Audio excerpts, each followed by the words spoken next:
Hey, what is going on, guys? My name's Long Sensation, and today we've got for you guys is episode 7 of my gun comparison series, in which we compare some of the best weapon variants up against one in each other within Call of Duty Advanced Warfare. For this episode, we'll be covering the KF5 Breakneck up against the Asm1 Speakeasy, and all I have to say about this episode is that it's definitely interesting. Please put in the comment section below what weapons you'd like to see up against one and each other next, as at the moment I am currently out of ideas. But anyway guys, let's jump into today's video, and of course once this video gets to 200 likes, I'll then upload the next episode as soon as possible. But anyway guys, without further ado, let's get into today's video. So first of all guys, before we actually get into the video and get into the statistics of the weapons, I just want to say that the gameplay in the background of the KF5 is not actually the KF5 Breakneck. I didn't have it unlocked, and you guys didn't seem to mind if I actually compared these weapons, even if I did not have the elite variant. And of course the statistics in the background will be for the KF5 Breakneck instead of the normal KF5. So first of all, let's get into damage. As always, I did say that this would be a very interesting video because quite simply the KF5 has some very interesting statistics. The damage is actually 33, 22, 18 for the KF5 Breakneck. That will deal 4 to 6 bullets to kill depending on your range. However, the first 5 shots of every single magazine will deal 35, 33, 25, meaning that you'll always kill in between 3 and 4 shots. So that is definitely something very interesting and something that you want to bear in mind throughout the course of comparing these weapons. Now the Asm1 Speakeasy will deal 35, 22, 16, meaning it will take between 3 and 7 shots to kill depending on your range. So straight away, the KF5 Breakneck definitely does win in the damage department as long as you're actually killing people within the first 5 shots of the magazine. So now moving on to range, this is also pretty interesting because of the damage differences between the KF5 and the first 5 rounds. So for the Breakneck, it will deal 3 bullets to kill up until 12.8 meters within those first 5 bullets, and it will always kill in 4 bullets depending on your range. So no matter what, if you always reload your weapon after every single kill, it will always kill in 4 bullets. It doesn't matter if they're up close, far away. 4 bullets will always be that kind of milestone mark, as long as the enemies are past 12.8 meters, where under that it will kill in 3 bullets. But when you've actually run out of those first 5 shots, it will deal 5 bullets to kill up until 30 meters and 4 bullets to kill up until 12.8 meters. For the Asm1 Speakeasy, this will actually kill in 3 bullets up until 12 meters and 5 bullets up until 26 meters, and then from that point it will be 6 to 7 bullets to kill regardless of your range at that point. So that is definitely some interesting statistics.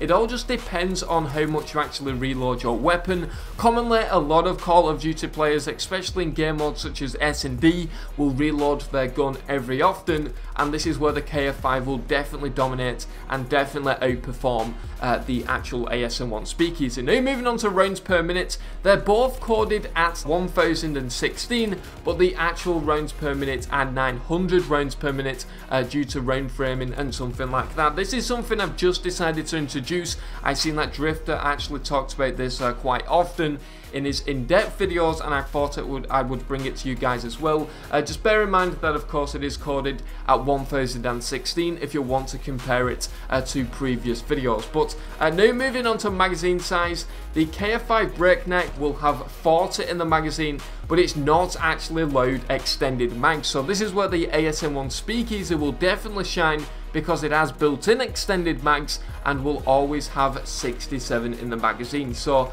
let's just move on to a few subtle changes of these weapons. The KF5 Breakneck will have plus 10% kick, and of course with the extended fire rate, this means that this weapon does have extremely high recoil. However, it is controllable with the foregrip attachment. As well as this, some changes to the weapon is that some attachments are not allowed, such as quick draw, rapid fire, extended mags, dual mags and the stock attachments. However, the Asm1 Speakeasy does also have a little bit of a decrease, and that it has decreased damage and range as opposed to some other variants. Variants such as the Rigor, for example, in the Asm1 Speakeasy, does actually have better range than the Speakeasy. Now moving on to time to kill. Now this is something that I wanted to introduce as well, because it is definitely very, very interesting. First of all, we'll compare the KF5 Breakneck's first 5 shots up against the Asm1 Speakeasy. So the time to kill for the KF5 Breakneck will be 0.118 seconds for short ranges, 0.177 for medium ranges, and then 0.177 for long ranges. Moving on to the Asm1 Speakeasy, this will be 0.118 for short distances, 0.236 for medium distances, and then a massive 0.354 seconds to actually kill at long distances. So statistically, the KF5 Breakneck will of course outperform the Asm1 Speakeasy with the first 5 bullets, but then when you move on to the default actual damage of the weapon for the KF5 Breakneck, it will deal 0.177 for short distances, 0.236 for medium distances, and 0.295 for long distances. So believe it or not, at medium and long range, even if you did actually not reload with the KF5 Breakneck, it will still actually be on par and actually better at long distances than the Asm1 Speakeasy. Now that bit was incredibly confusing, and it was actually hard for me to get my words out, but hopefully you guys understand time to kill. It's the amount of time that it takes to kill an enemy after you've actually pulled the trigger, and statistically the KF5 Breakneck is better with the first 5 bullets for all ranges, and better with medium and long range distances, as long as you can hit those shots. But anyway guys, that is going to be pretty much it for this video. Hopefully it did enlighten you. As I said, I would definitely recommend the KF5 Breakneck, especially for you guys that play ranked play, that have incredible aim and reload very, very constantly, as you're going to get the maximum damage of this weapon and be able to essentially melt people. I definitely think with the buff of the KF5 that the KF5 Breakneck is definitely one of the best variants within the game at this moment in time. But please, as always, vote in the straw poll in the description. I've been asking you guys to do this now for the past couple of episodes. In fact, I think I've done it for every single episode, and there is a reason behind that. I'll be doing a video on that in a couple of days time. But anyway guys, I've been Long Sensation. Thank you very much for watching, and I'll see you guys in the next video.